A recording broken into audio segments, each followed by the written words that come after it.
Modern. Modern. Modern. Modern.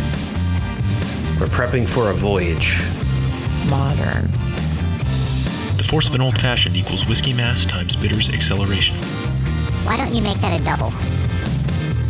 Modern bar cart. What's shaking, cocktail fans? Welcome to episode 134 of the Modern Bar Cart podcast. I'm your host, Modern Bar Cart CEO Eric Kozlik. Thanks for joining me for this interview episode where we track down the best and brightest minds in the spirits and cocktail space and share their secrets with you. This time around, we catch up with Zach Spohler and Xander Shepard, two of the co-founders of Artet, a brand that's leading the charge in the space where alcohol and cannabis intersect. Their eponymous flagship product is a zero ABV cannabis aperitif that pays tribute to the history of aromatized, fortified before dinner drinks while also extending the conversation about what a cocktail can be. I know that's kind of a lot to throw at you, and believe me, we get right to it in this groundbreaking interview, but before we dive in, let's do it right and give you the chance to make yourself a drink. This episode's featured cocktail is the Moral Suasion. I learned about this drink when I attended a seminar at last year's Tales of the Cocktail led by historians David Wondrich and Jeff Beachbum Berry, where they covered the evolution of the cocktail menu through the ages. Fantastic seminar. We'll cover the history of the Moral Suasion in just a minute here, but first, let's talk about what's in it. To make this one, you'll need 2 ounces of peach brandy, which is not the same as peach schnapps. It's not fortified with sugar. It's literally a distillate or eau de vie made using peaches. 1 bar spoon each of maraschino liqueur, orange curacao, and honey syrup. 1/2 ounce fresh lemon juice, 1/2 bar spoon rose water, and finally, you're going to want a little bit of cognac or armagnac on hand, about 1/2 ounce for a float right at the end. Combine all these ingredients minus the float in a cocktail shaker. Shake it vigorously until it's chilled. Then strain it into a rocks glass over cracked ice. Execute said float over the back of a bar spoon. And then garnish with a lemon wheel, 1/2 an orange slice, and maybe a few seasonal berries if you've got them lying around. The Moral Suasion sits somewhere in between a cobbler, a julep, and that collection of fancy or improved cocktails that trailed after the old-fashioned. When this drink got popular in the United States, a gentleman named Joseph Dubonnet had just invented a quinine-infused aromatized wine aperitif called Dubonnet or Dubonnet, which played a major role in the development of the aperitif hour in European culture. And as I've mentioned, the aperitif is central to this episode's interview. But while Dubonnet was gaining popularity on the continent, back in the States, things weren't totally rosy in the 1840s and 50s. The powder keg of Southern secession was about to ignite, abolitionists clashed with states' rights proponents, and temperance activists were up in arms about the taverns and saloons that served fancy, seductive beverages that turned their drinkers toward a life of vice. The Moral Suasion was invented by Boston saloon owner Peter Bent Brigham after temperance crusader Charles Jewett wrote a scathing hit piece on his establishment describing all the awful libations he was using to corrupt the populace. According to historian David Wondrich, the Moral Suasion, quote, jabbed back at the whole temperance movement, which at the time had not yet fixed on legal prohibition of drinking as its preferred tactic to sober the country up, but rather preferred to rely on moral suasion, basically arguing people out of their thirst. Brigham's Moral Suasion was conceived as a counterweight to their argument, a drink so seductive it would make even Dr. Jewett reconsider his policy. End quote. Today we find ourselves journeying through a similarly fraught moral landscape, especially when you utter the word cannabis in a public space. But maybe, just maybe, a cannabis aperitif will help us find our way home again. In this interview with Zach Spohler and Xander Shepard of Artet, we discuss how these two New York natives took the leap into the world of entrepreneurship to pursue a dream that merged their passions for art, hospitality, and cannabis. what an aperitif is, and how Artet stays true to the history of the drink, but also kind of extends that conversation about where cannabis fits into the cocktail space. Where the name Artet and the abstract artwork on the bottle come from. We also do a quick contemporary State of the Union regarding cannabis laws and regulations in different parts of the U.S. here at the beginning of 2020. We sample Artet, of course, giving you in-depth tasting notes and cocktail ideas. And along the way, we dig into the problem with pebble ice, what to drink on Richard Branson's private island, and why it's okay to eat your cocktail garnishes sometimes. Please enjoy this dank interview with Zach and Xander, co-creators of Artet Cannabis Aperitif. Zach and Xander, welcome to the podcast. Thanks for having us. Thanks a lot for having us. Can you just introduce yourself for our listeners? Tell us a little bit about yourselves and how you came to be in the Cannabis Aperitif game, which is something I think we're going to have to define a little bit as we go along here. Sure. I can start. So I'm Xander. I am the older cousin of Zach to my left. My background is one that kind of comes from, I like to define it as being rooted in hospitality. Growing up and through college, I spent a lot of time in the music industry, focusing on developing, live productions and things of that nature. And then when I graduated, I spent 5 years working in creative consulting, really thinking about consumer insights, product development, innovation, understanding how you can help brands and companies create products that should actually exist in the world and not just another thing to go on your shelf or something that, needs a really fancy, shiny commercial to convince you to buy it. And that was a really interesting period of time for me, just really traveling the country and times of the world, sitting face to face in people's apartments and homes, asking them about their lives, what they were interested in, what made them make their buying patterns, what they were nervous about. And it's amazing when people open up to you in those capacities. You can learn a tremendous amount, more than you can ever, just reading a textbook or going online. And that 5-year experience was one that was, I think, incredibly foundational in understanding and having sort of the confidence to be able to jump off a cliff and say, how do I work with my cousin and our other partner, who's also my cousin Max, in creating something new to the world. And again, back to that point about something that we think somebody actually wants and needs, rather than convincing them it's something that they should have when they really don't. Those 5 years, like I said, very important. And before that sort of hospitality background, I think all played a very big role in helping me wrap my head around what it meant to create a cannabis product that I would really want to enjoy myself. And namely, to your point, a cannabis aperitif. Sure. Yeah. Zach. Yeah, I'm Zach. Come from the same family in New York. Our moms are actually sisters. So we kind of have that, we come from a very matriarchal family, very female run, and we grew up together. Our grandma actually had a travel agency, so we kind of grew up around this hospitality world, as Xander mentioned. Prior to Artet, I always knew I was into creative entrepreneurship, and I studied communication and business at school. And I was always fascinated with how human behavior moves over time and how people kind of follow each other, how trends start. And so I kind of got my first couple jobs in marketing, second job in venture capital. And when I launched Artet, I was working at a place in New York called Makeable that did innovation consulting, pretty much helping big corporate companies come up with more nimble ideas. It's also worth mentioning that we both went to the same college. So where was that? Northwestern. Nice. But we've been accustomed to doing the same things for a while.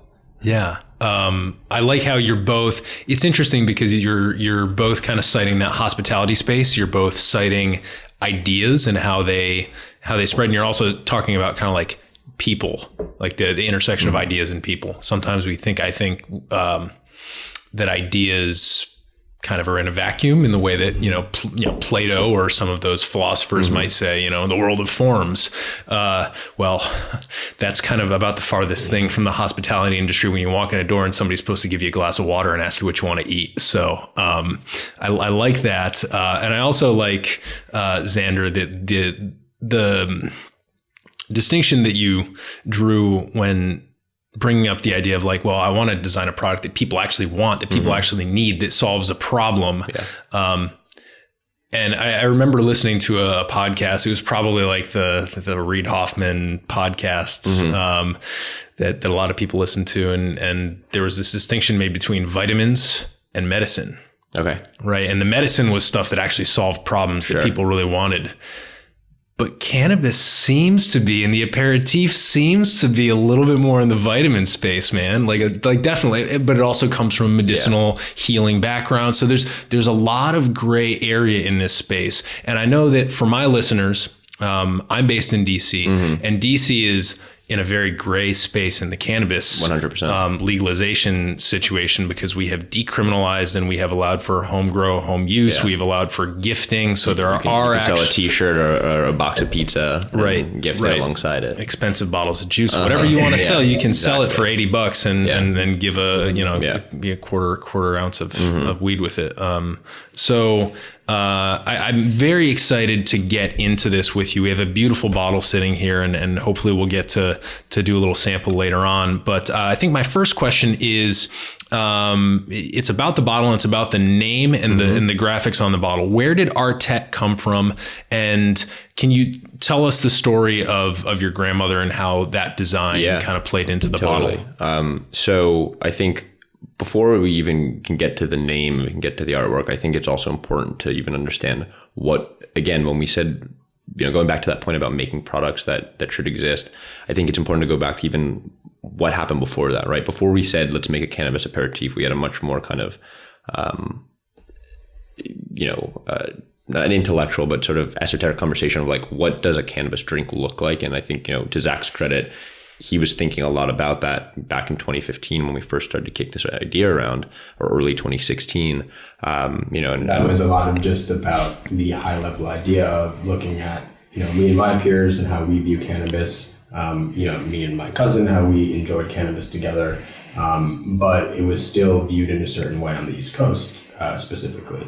And just thinking about all the cultural shifts, the legal shifts, and thinking about if we could create something that was delicious, worked as advertised every time, beautiful as well. With cannabis, we could kind of start to allow cannabis to exist in places where a joint couldn't exist, and kind of allow cannabis to the culture to continue to evolve. Yeah, and so building on that, I think it's. And then why the aperitif? Yeah. So, when back, I think, and back to Zach's point, when he says works as advertised every time, that's sort of code for saying like, not that edible you maybe had in college that went, sent you off the rails and swore you off it forever. I think that was something that when we were getting started, we really felt like was lacking in the space a little bit. And it's worth mentioning that all of the products now in the space, have really come a long way from the science and from the compliance that's required for sensible dosing and things of that nature. But again, this is what we wanted to solve at the time. Before we could make it elegant, before we could say, let's be a premium cannabis product, we were like, this thing has to taste good. First drop to last drop has to be the same. It's not like if you bought a 6-pack of beer and the first beer was great and then the second one was 4 times stronger by accident. You're like, well, oops, these were real things that we felt like we needed to solve. Once we felt like we had a grasp on that, we started to think about, so how do we talk about this? How do we present it? Why should it exist in the world? Obviously a name is a very important part of all of that. And we were very inspired by kind of French and Italian style liqueurs and drinking culture from Europe, and really thinking about some of the parallels that could exist in contextualizing cannabis in this new capacity with how it could sort of draw inspiration, and really try to continue that conversation in America with a different substance. So the name is actually one that, to a certain extent, is supposed to evoke a sense of place and kind of elegance and something that makes you feel comfortable, but also just as deliberately be rooted in cannabis. So it is actually the T in THC spelled backwards, tetra. So it's a fun little Easter egg, but at the same time, it's just one of those little things where you sit around enough times, you put enough names on a wall, and then all of a sudden you have a moment. And I can remember calling Zach and his brother Max, who still lived together. They were living together in an apartment in Chinatown as roommates, and I just called them on the phone. I was just like, Artet. Artet. And they were like, you good? I was like, Artet. I just kept saying it over and over again. And then like we all started to say it and hear it. Yes. You know, and like, you know, people always talk about, and back in the brand days, we always talk about like bar calls and this and that, and be like, you know, what would it sound like if somebody said, can I get an Artet on the rocks or something? I was like, it just sounded so exciting. That's what that part was. And then to finish off that question and your point about the artwork itself, we wanted something kind of abstract and illustrative of hopefully this idea of elegance and cannabis coming together, and this sort of the way it should make you feel, the way it should sort of be social. It's impressionistic in a time when people are very much trying to reformulate their impression of what cannabis is. 100%. And quite literally, we went to our grandmother's home. Our grandmother, other than being an entrepreneur, is an incredibly talented painter, studied at the Sorbonne in the 50s, like, you know, really just sort of a Renaissance woman in a way. And we just took photos of all of the artwork in her home that is her own artwork. And the paintings are fantastic. I regularly look at them on my phone from when we took those photos. And we always went back to our creative designer and was like, look, this is what we haven't been able to articulate to you. These colors, these shapes, these patterns, help us distill that into, you know, our own piece of artwork, something that can also, you know, commemorate a very significant person in our family, and also continue to tell that sort of family business story. Our grandmother ran a family business. We now are sort of a new generation of a family business. So there were all these fun little things for us personally that we could sort of always look to that bottle and be like, this is the story behind it. But also, to your point, quite literally, was a way to reset people's expectations of what cannabis could look like and how you could present it. And namely, something that was ideally beautiful enough that you would want to display on your bar cart and in your home. And, you know, back to, you know, specifically the aperitif, when you think about a pre-dinner drink that's meant to open up your appetite and get you ready for a meal, we had this aha moment and we said, wait, you know, cannabis is the perfect aperitif. You know, people have been using it as an aperitif for as long as anyone knows. If you can kind of recontextualize the munchies from this, you know, juvenile thing, it can actually be elevated and be dosed the right way, and, you know, in the right format, it could actually serve as the perfect aperitif. And the more we went down this rabbit hole, we got obsessed with this idea. And, you know, we looked at the history, like you mentioned, how there's actually a medicinal history to the aperitif, how, you know, Joseph Dubinet in the 1800s added quinine to his drink as a means of fighting malaria. And so that just kind of continued our momentum of, wait, if we can take the legacy of this aperitif and continue it in a way that pays respect to where it came from, as a way to kind of deliver a somewhat medicinal, you know, beverage. You know, that's why we kind of stuck with the cannabis aperitif. Right. It's a beautiful bottle. It's a dark blue. It's matte, which is, I think, a really smart choice, although I'm assuming from a cost of goods point, an expensive one, at least at the moment. But it's funny because the matte story is a good one. Yeah. It's funny, and this goes back to, I think, you know, every industry has its own hurdles, compliance regulations, you know, and I know the alcohol industry is riddled with them, and there happen to be some unique ones in our industry. And one of them is that when it comes to packaging, specifically for edible products and drinkable products, the packaging has to be opaque. And so this law was written, to give some context, this law was written with gummies in mind. You know, don't want your kid seeing the gummy bears and thinking they're normal gummy bears. It was probably a little less concerned with a cannabis aperitif, if you will.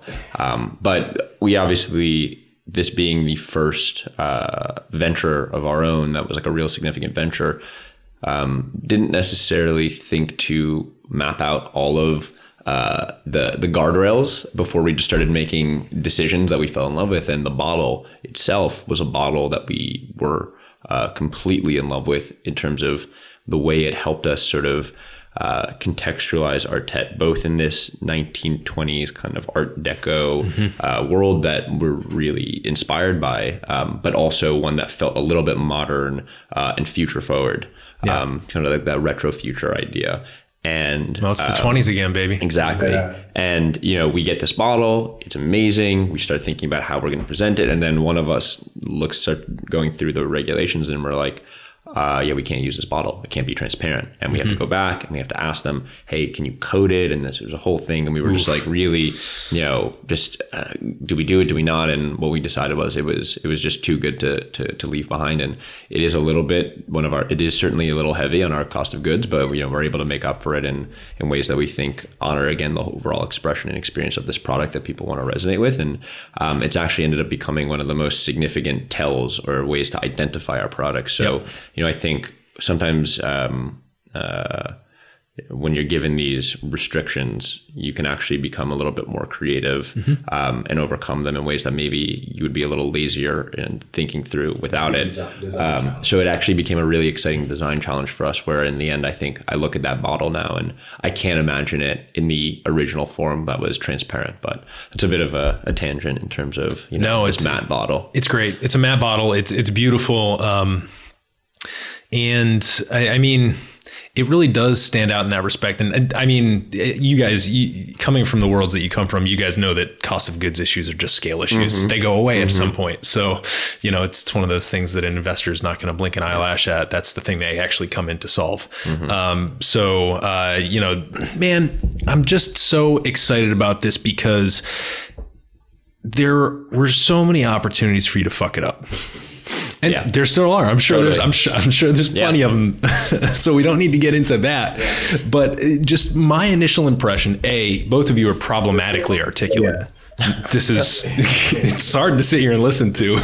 Normally this is a little bit, just like, a little bit more umming and ahhing, but you've clearly thought about this so carefully and you're so explicit about like every little thing with it that it gives me so much confidence, because when I heard the phrase Cannabis Aperitif, my eyes rolled so far back. Like I rolled my eyes so hard at that.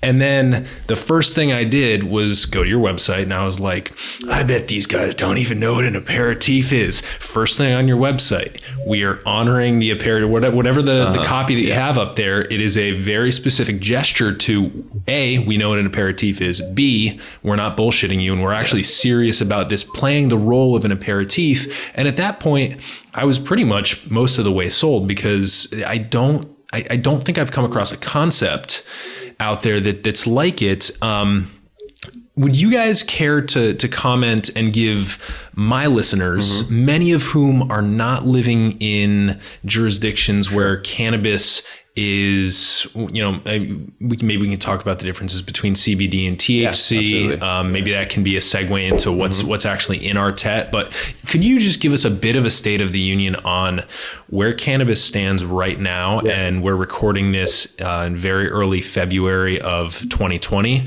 And I actually just one last thing to add on what you were talking about. For us, provenance was a very contentious part of us defining and figuring out how we were going to present this brand, because here we are launching a product in California as native New Yorkers, inspired by France and Italy. And to your point, to sort of play back what you said, there are a lot of ways to fuck that up very easily. And it was something, and it is something that weighs on us regularly, because of the fact that at the end of the day, what we didn't want to create was just a framework to sell bullshit. We really wanted to figure out a way to tie a brand story to the product story. And, that's an evolving and changing thing for us regularly. And we always go back to the drawing board and thinking about ways we can talk about it. Like, even today, we sometimes talk like, should we still call it an aperitif, or is there a different way to present the notion of what we're still talking about? Because again, it's about, when we talk about like the fundamentals of what it is, when we say we're honoring the aperitif culture, we're talking about, moments where people get together, moments of elevated relaxation, of, I sometimes like the phrase, more like Epicurean, delights, right? All of those, whether you say it's an aperitif or not, it's besides the point. So I think, just to make that, again, for us, we wanted to create a product that we were excited to drink, that we were excited to sort of present and showcase in the world and put our names behind. And it became sort of the easiest way for us to introduce something wholly new. And so that's sort of just to build on your point there, because it is something that we think through a lot. But to talk about the actual state of cannabis. I mean, it's a sort of like a snowball, if you will. Obviously, when we got started before in the inception phase. I mean, it wasn't even recreationally legal here in California. Right. And, to then see where it's evolved and moved since then, is both encouraging and frustrating. I think the stat is like 3 out of 5 people live now in a state where cannabis is legal. Oh, that's interesting because New York, California, Massachusetts. Exactly. We got a lot of the population. Mm-hmm. What's New York's situation? It's medicinal. Medicinal. Governor Cuomo has said that they want to pass it through the budget, and right. I believe that would potentially be as soon as March. So, okay.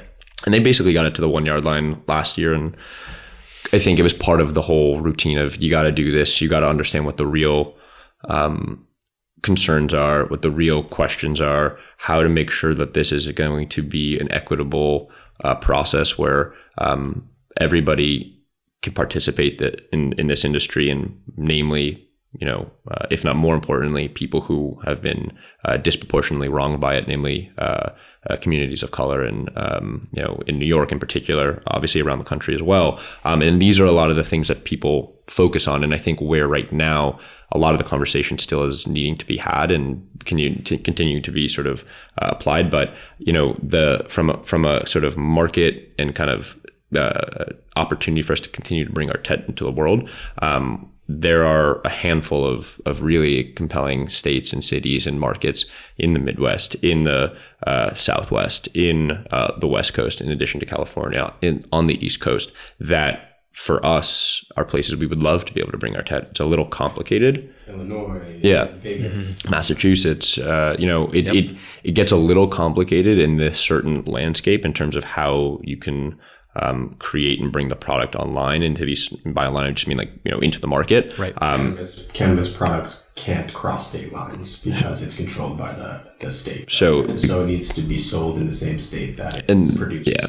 And that obviously creates a lot of operational and quality control nightmares. It's basically unfeasible. Yeah. So, there are ways to do it, and we're taking our time and making sure that we're not, rushing or racing to scale to the detriment of the long-term stability of our brand and our business. Right. This is not sort of for lack of a better term, get rich quick scheme where we're just let's just pump this and do it and whatever. It's something that, again, we think is continuing the kind of conversation around what mixology can be and what ingredients have a right to sit in that conversation. And for us, we're able to achieve and continue to enhance that story in California for now, and that's our focus. But there are a lot of really exciting states that we look at for us to continue to expose that in the right cadence. Yeah, and I know you also mentioned the CBD THC kind of thing. Yeah.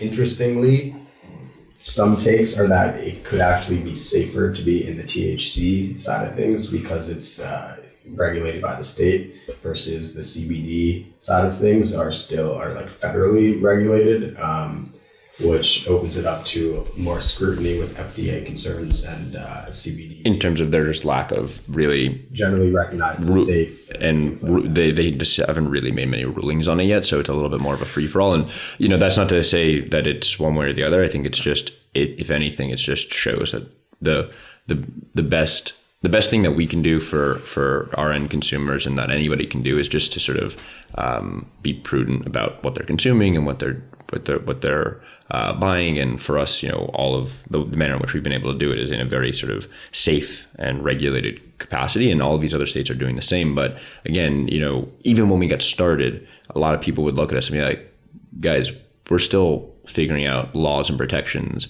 for the farmers. And you're talking about a what? A cannabis, we don't know how, all these, we talk to lawyers, we talk to this, all this sort of general support that we would want just to build a sound business. They're just I can't even wrap my head around that. Obviously we didn't give up and sort of the market is caught up, et cetera. But it's funny how, you can read all of these reports and things about 3 and 5 people and the perception and this and that, but there's still a long way to go in terms of building the actual infrastructure to make for more viable and sensible market. It is so early for the infrastructure of it. But it's exciting. I mean, I think sometimes about when I go on, you go on distillery tours or you go on brewery tours, and you hear some of the stories they would tell about the early days of their breweries and some of the crazy things they would do. And we were running barrels across the street and this and that. And it was, it's. I think there is a romance to it as well, and not everybody's necessarily cut out for it. But if you can find those challenges to be, for lack of a better term, romantic, then it's probably the right space for you to be in. And I'm one of those people who just loves that sort of those anecdotes and those stories, and it's kind of a pinch yourself moment to be sort of in a position to have those own things of myself. Yeah, well, they're almost always romantic in hindsight. Exactly. The challenge is finding them romantic in the moment. 100%. When you pull up the bank account, you've got a negative balance. Zach is probably looking at me right now being like, dude, find this stuff romantic. You're the one pulling your hair out. But yeah, no, you're absolutely right. Yeah. And just to kind of zoom out just a little bit for listeners, because I'm a little bit more familiar with this than some people. Mm-hmm. What you were saying about the difference between the kind of like the chiasmus of THC, CBD, and then federal versus state. Normally, when we think of cannabis, we think of like the holy grail for this being, well, especially for you guys, it would be for it to be federally decriminalized and then legalized and then taxed and regulated, et cetera, by the federal government. We put that as the shining city on the hill for cannabis, right?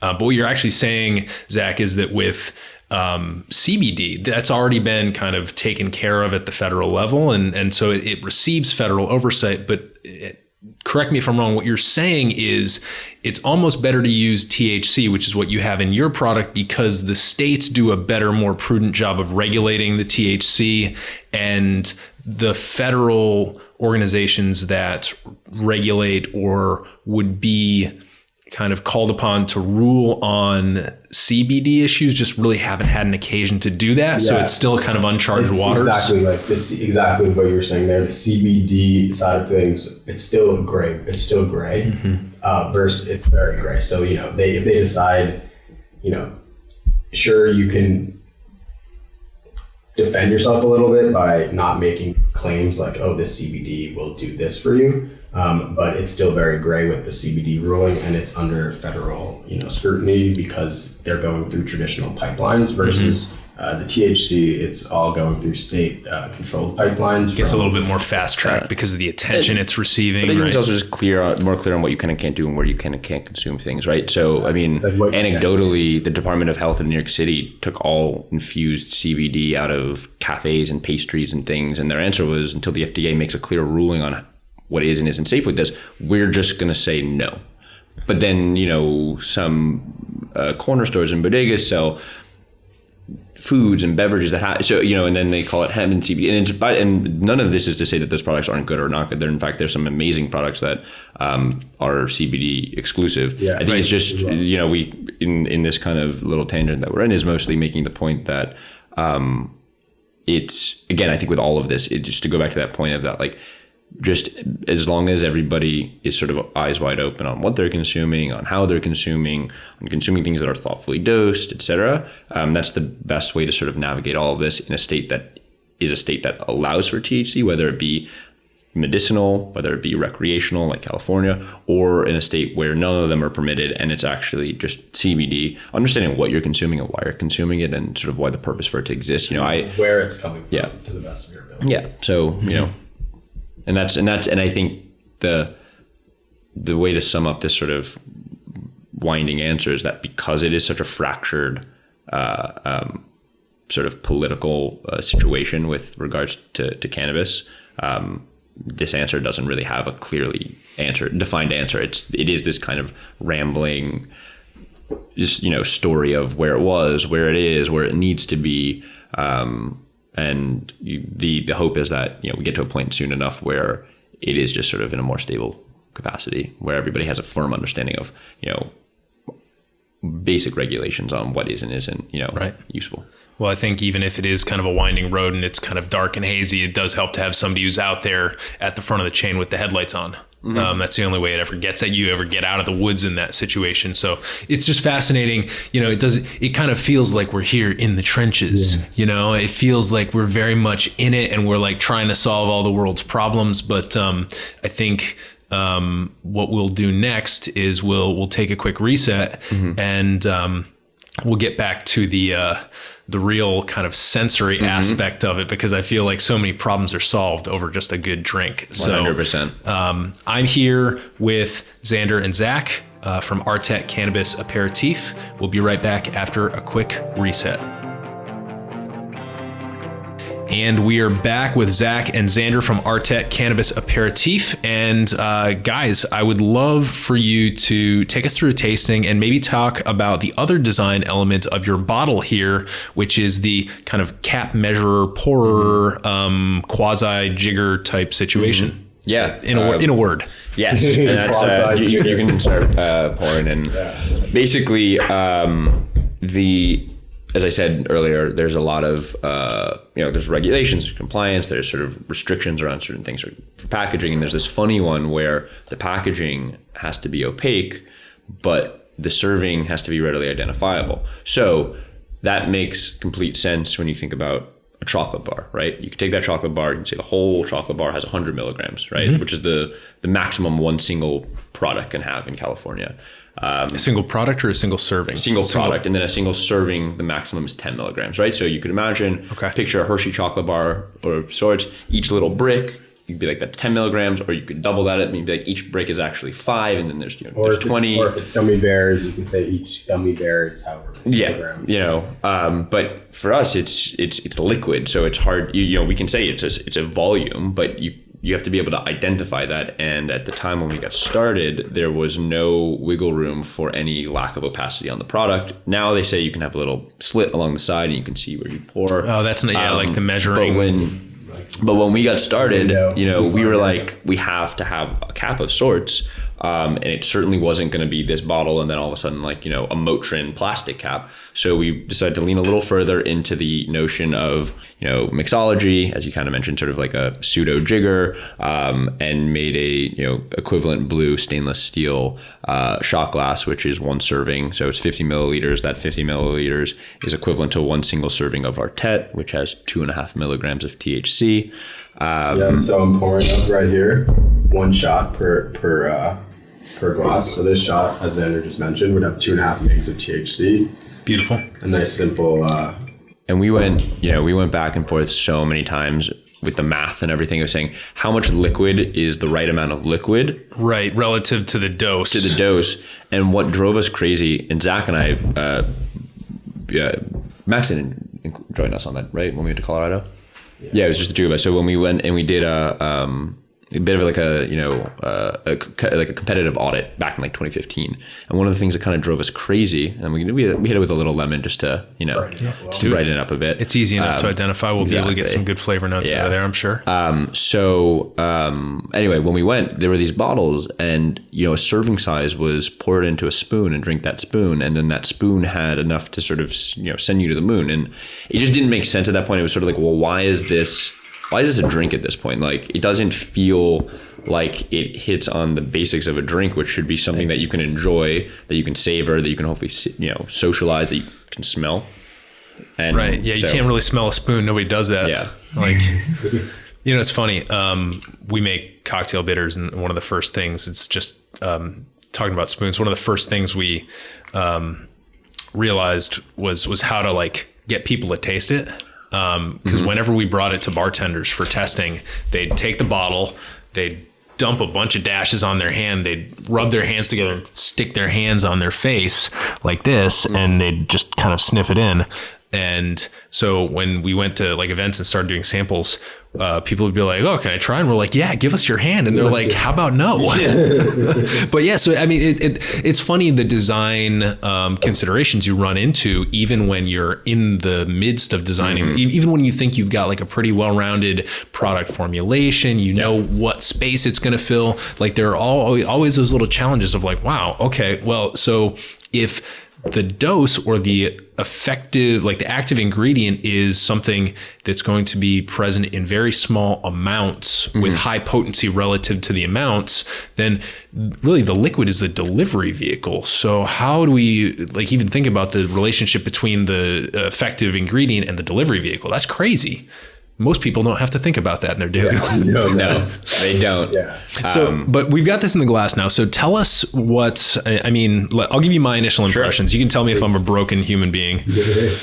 I mean, you get an aroma that is reminiscent of cannabis, but not the kind you walk by on the street, if that makes sense. It's not the kind you walk by and you're like, oh man, I feel bad. Like that's not very good. Like I wish they were smoking better stuff right now. I think the lemon's a super smart pairing with it. Thank you. Off the bat, it brings me like the nose with just a little bit of lemon reminds me of like a Suze type situation. Sure. Some of those lighter Northern Italian aperitifs. It's got, I get like a little cardamom. The nose works. It is. Most people don't yell at the cardamom. Well, it's funny too, because most people haven't had the opportunity to stick their face into a bag of decorticated cardamom. Yeah. But once you do that, you're like, wow, that smells like ammonia. Yeah, exactly. I was walking down your streets today and it has been very windy here. And so I got to pick up a bunch of eucalyptus and stick that in my face just off the sidewalk. And I was like, dang, this smells just like galangal root. Exactly. Which is like such a weird, like, but when you can make those reference points, they kind of stick with you. Yeah. So it does have like kind of, it's got like definite high notes of juniper and pine. And it's funny when you think of juniper and pine, I think of that as a mid note because, and the distinction here between the mid note and the high note would be like, the high note would be something that has a little bit of like essential oil or acidity. So the lemon and the cardamom to me are high notes in this, but the junipery piney aspect of me come in more as a mid note because they're a little bit more restrained, but you have to restrain them because they're definitely more powerful fragrances and flavors. So I think I think just having not even taken a sip of this, I'm in. Love it. And we'll wait. Yeah, I mean you nailed it. You nailed a lot of that there. And we'll wait for the reaction. That's I mean, I'm not on camera right now, but wow. Bitterness too. Is it quinine or it's so it's actual gentian. Yeah. And I think that's the Suze kind of. And look, I think for us, you were right about also the juniper kind of the note in there a little bit less than the initial cardamom note. Yeah. The challenge for us, right, in terms of creating something that we felt like could fit in the world of aperitifs, of sort of have some of those flavors of even like, digestifs and amaros and things, was that we lack one central throughput in all kind of alcohol-based products, which is alcohol, ethanol, right? Even in the most saccharine, sweet, like, honey whiskey or whatever, there's still that ethanol that gives you that bite, which is a little bit of a subconscious thing that lets you know to like drink this a little slower. Oh, and there's ginger, right? There's ginger. Okay, I was gonna say and there's some ginger in there for sure. And early iterations of this, we were going back and forth and trying to figure stuff out. I mean, to go all the way back actually on our sort of flavor R&D process. We were making drinking vinegars, shrubs, back to just get familiar with like how we could create the flavor profile that would be some fun bitter, ones, a little bit funky, a little bit floral. Some we've definitely left in the kitchen and we're like, that can just stay here as a weird experiment. But really trying to figure out how we could convey that sense of like drink it and savor it slowly without having that bite of ethanol. Because if we weren't careful, what we really didn't want to have happen was that we basically just created a juice. That we were trying to tell this really specific story, and then we just couldn't deliver it with the actual product itself. So, getting that gentian in there and the juniper, those were actually late additions. But things that we started to add in towards the end were like, this is what we were kind of lacking or missing and trying to get that dryness and that bite. There's also a little bit, to Xander's point, a little bit of Jamaica pepper at the end, or allspice, which gives it that kind of sting that sits on your tongue after you finish sipping it. Right. It tells you to slow down, but it also kind of makes me want another sip. It really does. Yeah, that's interesting. I like the way, the flavor researchers refer to that sensation as chemisthesis. And it is exactly that. It's slow down, but also, after you have had it sitting there for 30 seconds, you want to pick up the glass again. And there is something to that. There's something to that slow down, but also have some more. That to me typifies the aperitif hour, because you're getting ready for the meal. You're getting ready for the evening meal. You're finding a way to close the day, right? To me, that's the slow down, right? But now have some more is kind of you're transitioning. So I think that's really smart. So can you tell us a little bit about the flavor of the so you've got cannabis in here, specifically the active ingredient, what we might call as THC, but does cannabis actually lend any of its flavors to this? Because I know that there's so many different types of cannabis, and if there was a terroir or a strain in that selection process, I'd be curious to hear about that. So the way we distill the cannabis, we try to take away a lot of the taste and make it very uniform. But at the same time, we're not stripping all the flavor. And when you say distill, is this like a hydrosol type situation? Like ethanol based extraction. There's ethanol based, there's CO2. There's a few different ways that you can extract it. But ethanol is just very consistent. So that's why we use that one right now. In terms of the kind of way the flavor note of the cannabis comes through, from the start, we thought of it as a complementary kind of botanical. A lot of the edibles out there are either, trying to mask it with super sweet or sour flavors. We wanted to kind of involve the cannabis as just another botanical in a bouquet of flavors. Right. So it comes through a little bit. It's grassy. You taste it a little bit, but it's not weedy. It's not skunky. It's not like drinking a Heineken. Yeah. And to be perfectly transparent, in our R&D process, that was actually a hard thing to solve, because, there were batches where we were we got to try again, got to do it again, and that's part of the process of evolving these things. And, thankfully we're able to work with lots of great partners and experts who understand how to do these things, because some of it is actually quite technical. It is. And it's really impressive, the science behind. I mean, you learn the stuff sort of in middle school science, that oil and water don't want to bind, and yet there are ways to do it and to make sure that it doesn't ever break. And once we've been able to over the course of our sort of process from 2015 till now, meet and get some of these partners and people on board to help us tell the story and bring this product to life to the best, and highest integrity possible. A lot of these things have been, we've been able to overcome them, but it is a hurdle, and it is something that we constantly make sure is, sort of hitting the marks that it needs to hit. Because on one hand, you have the sense of okay, we know what this flavor profile should taste like without it. And then once we add it in, we need to make sure that it still tastes exactly as we want it, even though we're adding a new variable in. So it's an interesting, there's a small, it's a small window for success, and we've just gotten really good at flying through it every time. Yeah. It's not easy, especially when industrial processes are at play. The last little follow-up I had regarding the formulation is, so Zach, you did mention that there was alcohol used to extract the THC.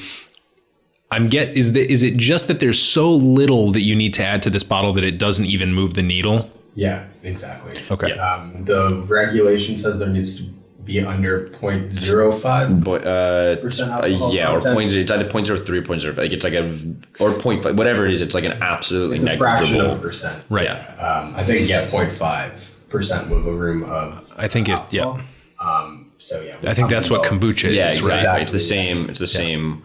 And you can be above that in this industry. It just then has to be treated as a proper bitter. Right. So it just creates an entirely different sort of Product approach class. and product Yep. class. So during our R&D processes, we actually found ourselves coming up against that sort of ethanol threshold on the wrong side of it a few times when we were going through because again, we were really trying to focus on flavor and an experience that we thought was the right drinking sensation.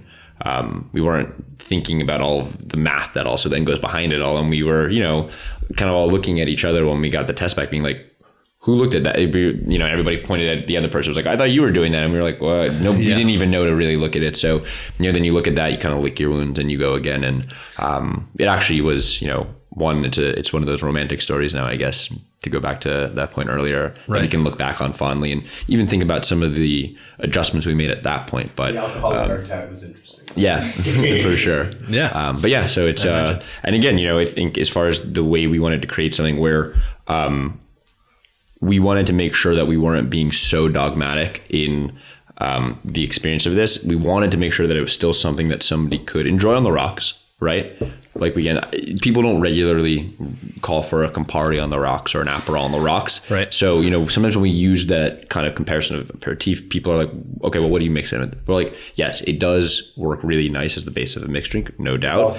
But you should be able to enjoy it on the rocks because we're still in a transition moment where people are starting to explore the low alcohol and the no alcohol movement. Exactly. And like it's still expanding. So, we had to be sensible that we couldn't create like the perfect expression of this idea for a future in 3 years from now or 5 years from now. And just like, kick back and wait for that future to arrive. And if we are like very, very strong believers in the idea of cannabis mixology and the idea that even before, I guess, cannabis mixology, the like no ABV, low ABV mixology, and the idea that a beautiful made drink doesn't have to have alcohol in it.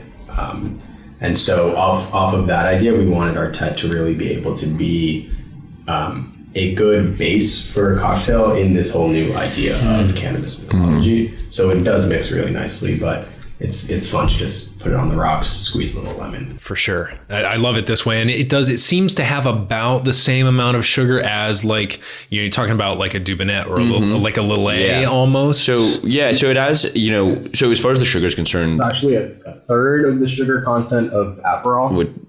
Obviously there's a lot in there. So, but like, yes, it's in our case, it's less than 5 grams per serving. Somewhere between a fortified wine and liqueur. And again, that, going back to the overall drink experience, and going back to that overall drinking experience, and I think what's interesting or what's great about this industry as well is if you spin this around, it's all there on the back label, right? Like this is an industry that requires all of that. To be there. So everything that's in our product is something that we stand behind, and we're not like, oh, let's not talk about it, or oh, let's hide it. Everything's there to create that overall experience. So we use an organic sugar that helps play off of some of the some of those bitter notes and some of those more floral notes that are in the beverage, and to also give it some of that mouthfeel so that it doesn't just taste like botanical water. I think, because if you're, because then we would be more of a spirit at that point, and it just wasn't what we were going for. So you'd be essentially just seedlip. Yeah. Which by the way, tastes great with Artet, and it's wonderful to be able to have beverages of different viscosity and different botanical profiles come together in really interesting ways. The exact same way that any well-made mixed drink, if you think about a Negroni, beverages of different viscosity coming together to make something beautiful in the glass. And it's been pretty interesting to see some of the user-generated content. That we had a mixologist that we really liked, Jason Yu. Really cool mixologist in California. He invented the first, I guess, Artet Negroni using Artet seedlip spice, I think it was. So. And then Lyris?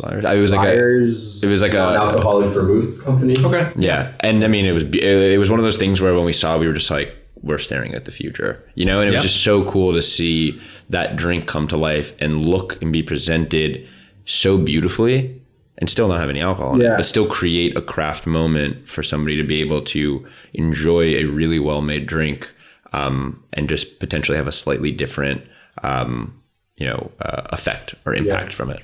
I listened to your episode on your brand on mocktails, and I loved it, by the way. But you know, a lot of this conversation reminds me of that. In that, you know, Artet is, I wouldn't call it a mocktail, but because it delivers an effect. But you know, it's an interesting way to think about, is a cannabis cocktail a mocktail, or you know, how does cannabis fit into this world of no ABV mocktails, from the Shirley Temple to, you know, today. Right. And you're right too, Xander. We are, I mean, great points, and we are in the future in that respect, right? Like everything that you're saying right now, Zach, is like we're kind of in this moment of redefinition. And in another interview that I did, actually, we were talking about DC cocktails before we got on the air. We're talking about Derek Brown, the Columbia Room. In a conversation I had with him about a book he recently published, he talked a lot about the history of the cocktail to this point, and I wanted to ask him about what he thought about the future. And so we started talking about 10 Forward, the bar on the Star Trek Enterprise, where Whoopi Goldberg was the bartender back in the early 90s. Hilarious. And they served a thing called synthahol. And so we started talking about synthahol, and synthetic alcohol is actually already out there. Yeah. And so, and a lot of these drinks that they were serving there were, you know, it's funny, the drinks that they served on 10 Forward, like the ones that were illicit were like the ones that were like super strong and like dangerous. It was like kind of like they were bringing moonshine in, and they were like technically banned. But the stuff that most people were drinking in this futuristic version of a society that was somewhat more advanced than our society now, they were drinking clearly more sessionable stuff. It wasn't like a saloon scene. It was a very classy, laid back, it felt like an aperitif scene. Yeah. So I think we are in the future. Can we talk finally about distribution, where people who are listening can buy this before we jump into the lightning round, because I think they might be assuming that they can rock out to the liquor store, which is what I would assume, because it's in a bottle. Not yet, one day, but it's only through legal kind of you know, California retail channels. Let's top it with a little tonic. Do a little tonic topper. If we're going to talk about that versatility.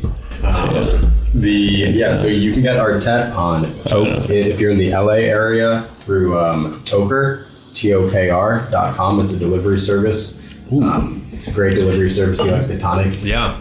Well, especially the Q. I was actually just listening to the founder of Q Tonic today on the plane with on the Speakeasy podcast with Southern Teague, talking about their products. It's nice. Yeah. And what's fun about Artet and tonic, and you know, people regularly ask us, well, what's your favorite serve? And my answer a little bit is like, you know, obviously you should find your own favorite serve, but mine, as far as explore it, you know, there's lots of ways to enjoy it.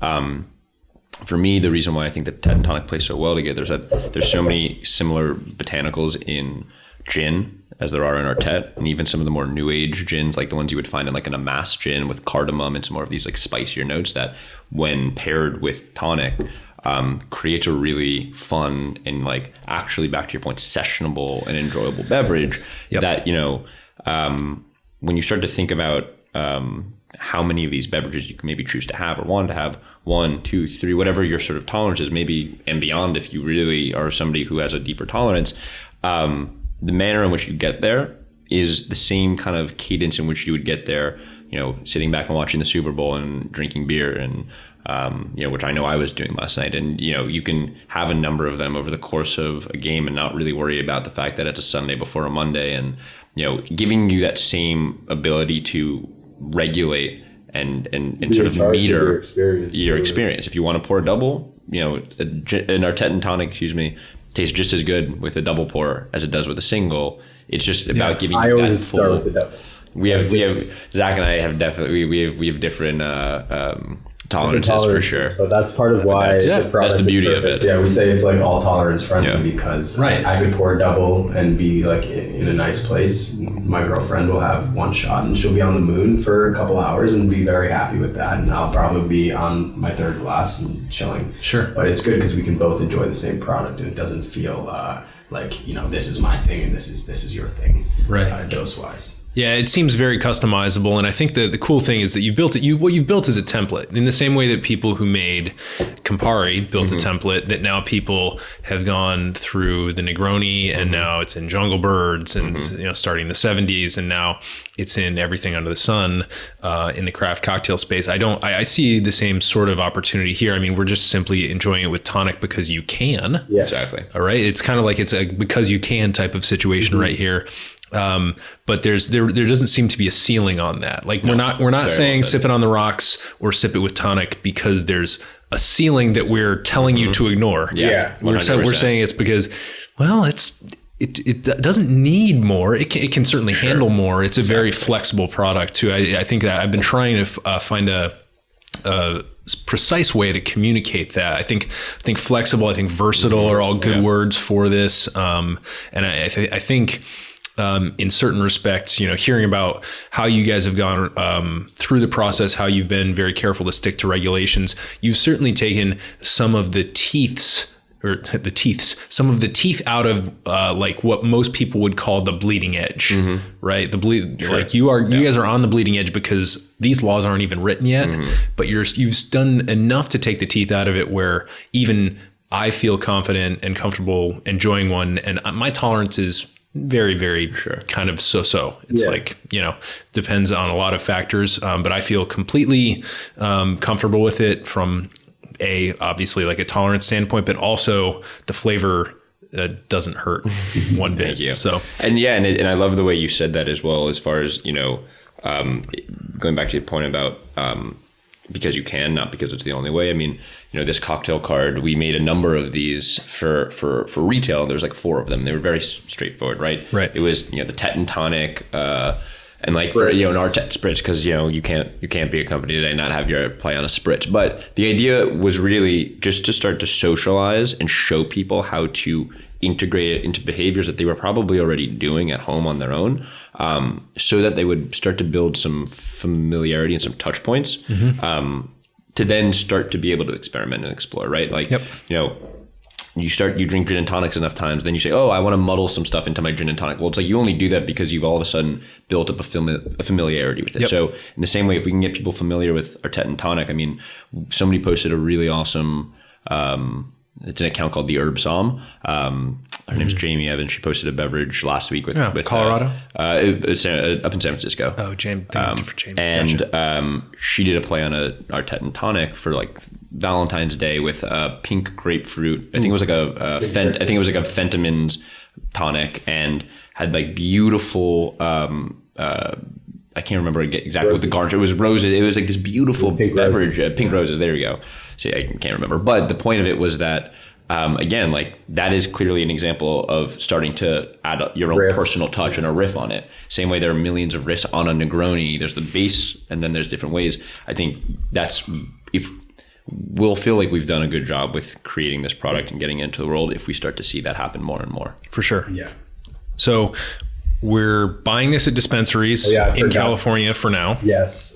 I forgot to tell you, in LA, I said it's Tokr, Tokr, but in SF, we're available on ona.life, ona.life. There's our delivery services, and then there's a smattering of actual really wonderful and incredible brick and accounts mortars in all these different parts of California that you can find on our website and on our Instagram. And great. We do a pretty rigorous job of making sure we keep that stockist list as up to date as possible. Yeah, for sure. Speaking in general terms, very general, as general as you want, up to and including no.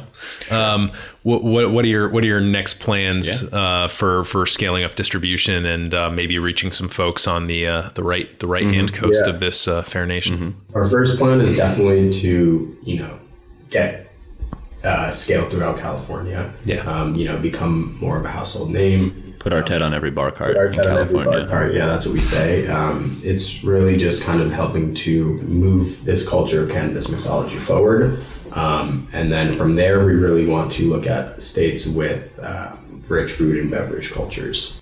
Where there's also recreational cannabis. So I think that's our kind of, our strategic roadmap for new states. And then, we'll certainly be continuing to broaden our story of cannabis mixology with some new formats and different SKUs that support this overall story. But we felt very strongly, if not to compare ourselves in any way other than saying they're who we look to emulate. But when you look at the Camparis and the Fernets and sort of a lot of these legacy brands, they built a story around one product and one really well made product. And we felt like if we could even achieve 10% of the success that they've been able to create in creating a beverage that people truly want to enjoy on a regular basis and experiment with, then that alone is such a humbling and exciting prospect that, let's not get crazy trying to make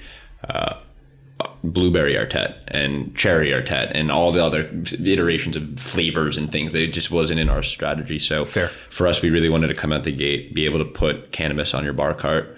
We felt like this was the most appropriate and exciting way to do it. And then as we continue to learn and grow, we'll figure out new and other exciting ways to continue to tell that mixology story. For sure. And to give, at-home cannabis mixologists tools to play with. Right, because they ain't got none. They got none. Nope. Yeah. So to completely go against what you were just saying, Xander, Let's do it. This is what I was thinking of as we were doing a reset here. One of my favorite things about the aperitif kind of Amaro continuum was something that my friend Jonathan Fasano, shout out to Jonathan. He works for a company in DC called Don Ciccio e Fili. It's an awesome guy named Francesco whose family is from the Amalfi Coast of Italy. So he brought all of his grandfather's Amaro and cordial recipes over from the Amalfi Coast, and he's making incredible aperitivi, liqueurs, and Amari in DC. And the kind of mnemonic that Jonathan gave me that I've been using ever since, and it's like spot on, is that you can kind of walk up to an Amaro or an aperitif or something that's clearly in that space and kind of understand where it fits in the temporal progression of the evening by the color of it. So the Aperol is very, very light color. Aperol and Campari, well, it kind of looks like the sunset. So you're going to have that as your aperitif when the sun is setting. Then you're going to go and you're going to have your evening meal. You're going to have your red and your kind of darker purple wines. And then as your nightcap, you're going to have that stiff shot of pitch black Fernet. Like black velvet kind of. Right. The digestif, the Fernet. Yeah. So I kind of like that. And it seems like you're thinking about the aperitif and where it fits into the daily ritual kind of is operating on those same lines. So and I think just to clarify, because I mean Zach and our third partner Max, we've talked about this at length. The ability, like what does an Artet or complementary product to Artet that is more of a digestif look like? Oh yeah, and and that's where we can get even you get excited not just in the flavor profile, which I love Amaro, and I love those piney and sort of like caramelly and very like mentholated flavors, but also the intended psychoactive effect. Exactly, that we can deliver with the cannabinoid spectrum. Right, where you maybe bring terpenes. in CBD, terpenes. You up the CBD, maybe other CBN, like, things that then all of a sudden go back to like people don't even know about yet. Yeah. Yep. So that's definitely something that we're very much excited about, and if we get the opportunity to do so, we would be thrilled and excited to. But nice. For now, we want to continue to walk before we run, given the fact that we are still very much trying to build the plane while flying. Yeah. And another way to say it would be like you paddle too hard, the wave's just going to crash down and kill you. Yeah. So it makes complete sense. Guys, this has been a real treat. Do you have time for a couple quick lightning round questions? Yeah, absolutely. Let's hit it while we finish up these. While the Artet starts to hit a little. Oh, man. Give a nice little. So we use an encapsulation, so you feel the initial buzz in like 15 minutes. So it's more of like a wine response. Yeah. It really is, and it's like I think it's starting to hit me a little bit, but it's so subtle. So for reference, I'm like 6'1", 175, and so I'm like big but not like huge, and so like right now I'm like I feel just slightly different than normal. Yeah. Is how I would put it. And Yeah. not in a good way or a bad way, but just in kind of like something slightly altered, but not even really in a qualitative way. It's just like, all right, cool. Totally. Like this is somehow more special. Yeah. I like that. That's a great way to capture it. And then if you want to have another one, then you really, you know what I mean? And it starts to... And that's where, you know, people make those decisions. But again, it goes back to that point where if you had, and yes, there are some, you know, imperial stouts and things that are higher ABV, but, you know, if you had one beer and it was the strength of, it was the proof of vodka or whiskey, and you were drinking a pint, like you would be on the floor. Right. And historically, that's where a lot of edibles and drinks have been. So again, you know, we went so far in the other direction, even back to that point of saying that one serving, the threshold in California that they said is an acceptable serving size is 10 milligrams. We cut that by a quarter to 2.5 milligrams is what we think a sensible user experience is. Right. But anyway, Yeah. lightning questions. Beautiful. Favorite cocktail? Recently, I'm into mezcal Negronis. Ooh. What's your mezcal? I'm actually still a mezcal noob. I don't know much about mezcal, but I'm just like, I ordered one recently. I'm trying to get into them. Nice. Yeah, it's well, and that's one of the things I love about California, especially like Southern California, is you guys got it first. And so when I come out here, it's just so much more available and at much better prices than in DC. But mezcal Negroni, great cocktail. Probably not so far off. Definitely of late. It's obviously, you know, last year and a half or whatever, it's been either Negroni or Boulevardier. But recently, over the holidays, I was reading. I read Punch regularly, and they had put out a recipe that was basically like a banana Boulevardier using a Brazilian liqueur.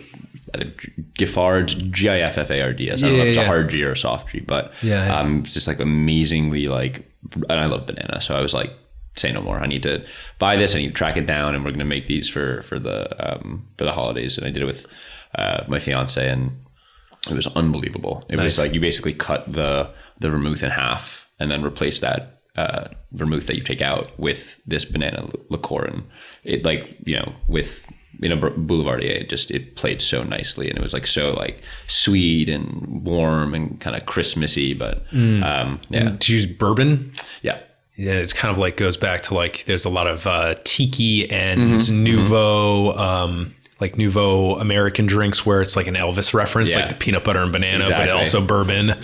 Elena's from Chicago, and as I mentioned, we went to Northwestern, so there was also a bit of like, when I was still in Chicago, there was a bit of that like I don't know if it was a revival or a renaissance or whatever you want to call it, but there were so many of like tiki bars popping up in Chicago at that time, like 3 Dots and a Dash and stuff. So it was super fun at that time when I was still there to kind of, you know, I guess like Lost Lake and all these places to really kind of understand and like get into the tiki kind of vibe. But I definitely spent the last couple years in a very stiff drink world, so to bring that banana back in, I was like, oh, you know what, maybe I can like it's so much check fun. Back in with it. Oh yeah, it's so much fun. Yeah. I have not played around with banana stuff nearly as much as I'd like to. I think that's on the docket this year, as well as for me, once it warms up again, I think I'm gonna try and perfect a Bloody Mary.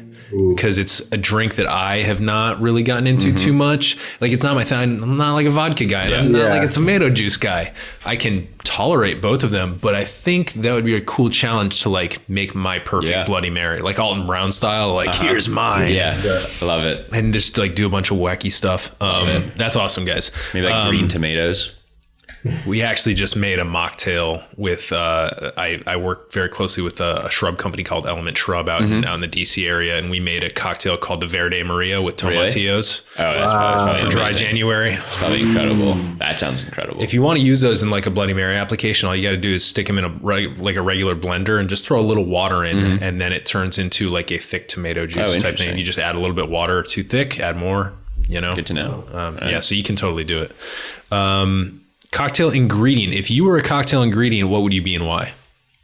I would likely be a citrus garnish, only because my fiance has pointed out that I have a tendency of always eating them. I love like bitter and kind of like the pith and that sort of flavor that comes from it. So regularly she'll like catch me eating them, and she's like, "What are you doing?" I'm like, "I don't know." Like, I find it to be like a really nice compliment to the drink. So I think probably, my biomass is probably a significant percentage of citrus garnish. So I think, that's what I'd probably be that. Nice. I mean, is saying THC a cop out? Is that okay? No, it's on brand, man. Yeah, I mean, I would definitely be normalizing it. THC. Yeah.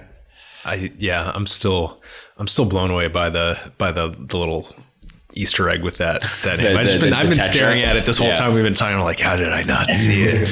Not to like, because we try not to like play into it too much about like stoner culture and stuff, but there is also like a fun element of just like that, like, oh, like you see it and you're like, mind blown. Exactly. It's like playing the Wizard of Oz. Yeah, exactly. It's our Dark Side of the Moon. It's our classy way of doing that, I guess. Nice. Here's the Widowmaker. Cocktail with anyone, past or present. Who would it be? Where would you go? What would you drink? Like, what's your scene? Can we get like sentimental? Yeah. So before you get sentimental, I'm going to be not it. sentimental at all. Yeah. Just like, I'd love to drink a rum punch on Richard Branson's island with the guy. Ooh. And, chat with him about whatever he's learned about life. You've got a bit of a Richard Branson kind of like look to you. Got like the way your hair is right now. You've got a bit of a Richard Branson vibe. I like it. That's a good one. A rum punch. Yeah, rum punch. Nice. On the island, very tropical. I like that. Oh, I could use that right now. Yeah. All right. So now mine's gonna be like, it's like mopey. I don't know why this is where I went, but and maybe I'll invite you. I'd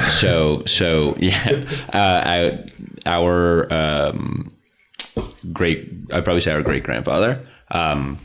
Never had the fortune of really getting to know him, but always heard a lot of stories growing up about how many things. So my name, Alexander, his name was Saul Alexander, and I would always hear all these stories about things that I liked or did that reminded me of him. Like my bagel order is like, it sort of personifies him in that regard, right? Everything bagel, white fish, cucumber, capers. The first time my fiance saw that, she was like, who is this 80-year-old man that just like replaced my boyfriend? I mean, it sounds pretty it's amazing. But so I've always been told there are all these like similarities between us as people, and I would have loved to get to know him more and have a conversation. I also know that every night he would have a scotch and soda. So I would probably push it a little bit and like maybe introduce him like more of a Japanese highball. But we'd probably like sit in like leather chairs and just like have a highball and chat. And you should definitely come to that. Yeah, you should come as well. So yeah, highball's that's my like before bed thing is like I'll have a highball. Yeah, so good. When I studied in Hong Kong, they actually canned the highball. Like you can get a Suntory highball. So. Oh, they call them like shoe highs or something? Yeah, something like that. Yeah. I was like, why is this not in America? This is so good. It's coming. Something with packs or I don't know. It's coming down the road. We actually have the first, there's a guy in Maryland who's got the first like American shochu company. He actually brought the black koji over from Japan, and he had to get an experimental distiller's license to do it. Wow. But it's like legit, like same method. So we've got American shochu now. It's all coming. It's the future, baby. There's a bar back in Brooklyn when I'm home that sometimes I check in with, and they have an amazing like highball happy hour, and I love that their garnish is like a green apple, and it's just such a good little like kind of especially for you, right? Yeah, exactly. That thing's not going to survive. Yeah, exactly. That thing's gone in like 2 seconds. But awesome. What's a common, or you could go like common or traditional cocktail ingredient that you've never had before? I'll give you an example. Mine is amaretto. I'd never had amaretto. I wouldn't turn it down. It just hasn't come up yet. It's so almondy. Yeah.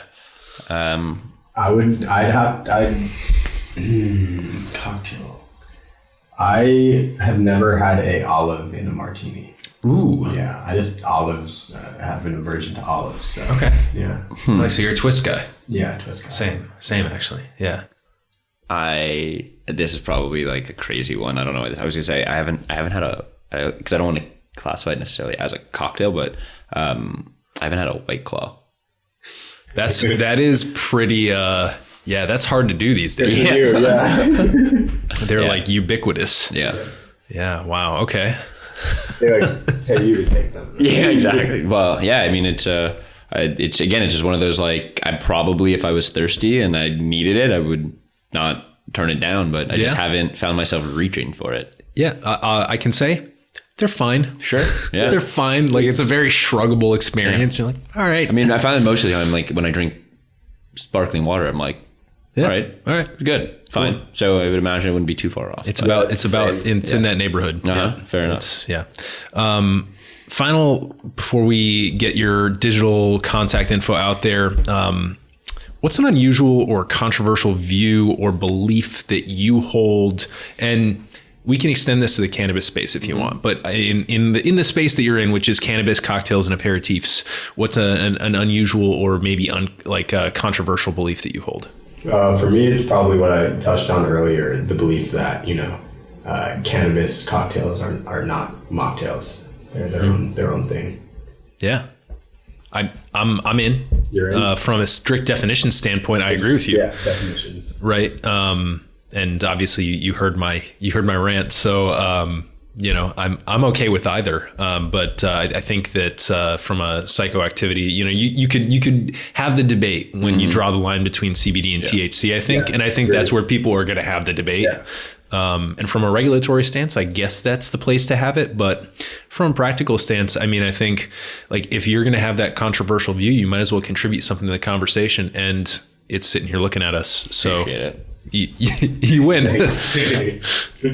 I hate crushed ice, which probably is going to sound like, counterintuitive to what I said before about, like, tiki drinks and everything. Like the pebble ice? Yeah. Like the stuff you get in Sonic drinks. Kind of, yeah. But yes. But yeah, like the pebble ice. Yes, the pebble ice. I think that stuff's good. It gets it so cold so fast. There's something about when I get, and I understand that there's, like, a reason for ice that you use for certain drinks and when you don't use ice and how you shake and when you stir. Like, so I get that I'm probably, it might be like an uncouth point, but I'm like, I just don't want, I will enjoy a drink less if I find out or know or discover upon it arriving that it is in, like, a tin cup with, crushed ice. Even if it's, like, a really flavorful drink, I think there's something, I don't know, I think there's something sometimes that, like, it always comes with a straw, and then drinking out of the straw, like, I just love drinking out of sort of rocks glasses and coupes. So I think it's more that that's what it associates with, but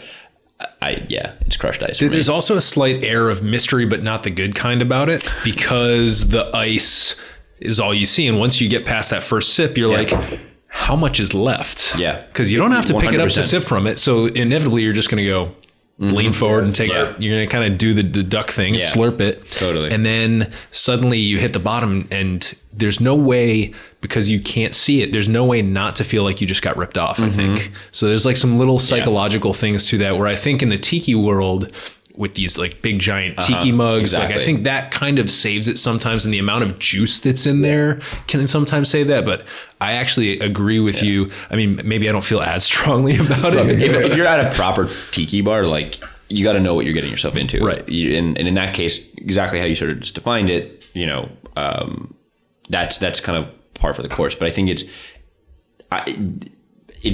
honestly, how you define my frustration with it so perfectly, that it is, as you said, sort of like this mystery and this kind of sense of, it's like the bag of chips that has like, 60% air in the bag. You don't trust it. Yeah. There's something. Do you want me to ruin that for you?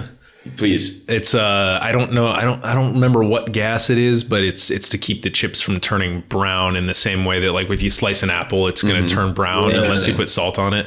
But yeah, it's I believe in most cases it's some sort of, like, inert gas. Like, it's like it's not helium. It's obviously they float away, but it's like one of the very, like, a very normal gas that that's what I've heard. So, but yeah, no, that's why we asked that question. Actually, we're starting to, those last two are sort of new for the lightning round.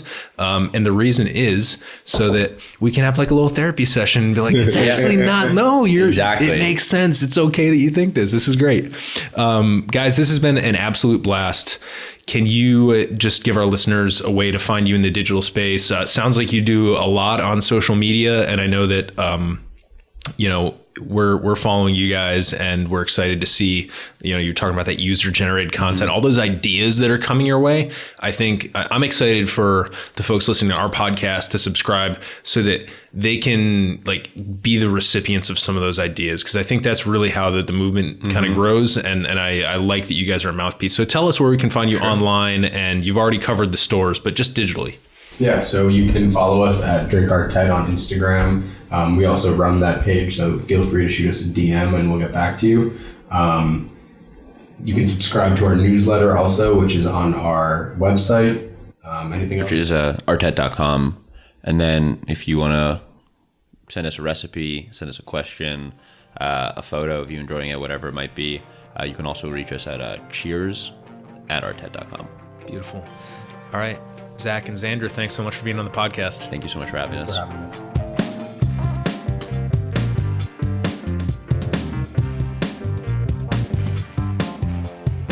Hey everybody, thanks for listening. If you enjoyed this episode, there's 2 big things you can do for us here at Modern Bar Cart.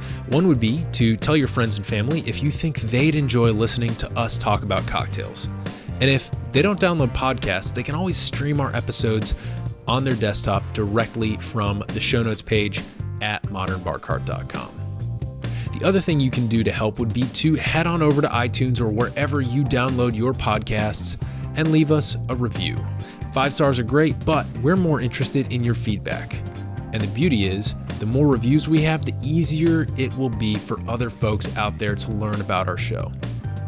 We're trying to start a cocktail revolution here, and by spreading the word, you're helping us fight the good fight. You can always reach us by emailing podcast@modernbarcart.com if you're looking for cocktail or bartending advice, or if you're a pro who would like to pull up a mic and be interviewed for all to hear. Also, definitely follow us on Instagram and Facebook at Modern Bar Cart for cocktail porn, recipes, and entertaining tips. And keep an eye out for new product releases and special offers, which are happening all the time. We love our listeners, and we really enjoy giving you exclusive discounts and sneak peeks at our latest and greatest cocktail projects. This episode may be over, but for you, the mixological fun and adventures are just beginning. So remember, folks, drink responsibly and experiment boldly.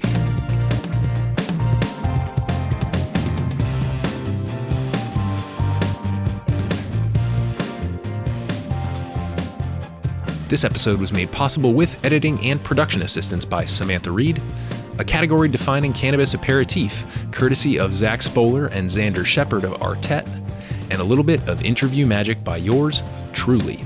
This has been a Modern Bar Cart production, copyright 2020.